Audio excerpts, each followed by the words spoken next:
Hi guys, good morning. Happy Sunday. O di ba? May muta pa yata ako. So ayan, alas 10:30 na at ako nagising.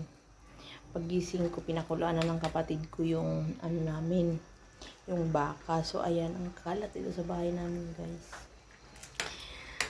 Busy na naman ako start ngayong linggo. Sana makasimba ako mamayang gabi. Naglalaga kami, puro gulay. Puro gulay yung nilaga namin. Nilagang gulay. Hindi, bumili kami ng baka, guys. Ayan, bumili yung kapatid ko. So, pasensya na kayo kasi opening ako ng mga nakaraan. Hindi ako makapag-vlog. So, try ko rin bukas makapag-vlog. Ayan. Sobrang busy talaga yung schedule ko ngayon kasi opening ako.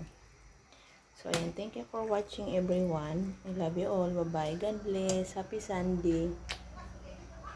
Thank you po sa mga nag-like, share, and subscribe. Ayan. See you my next vlog.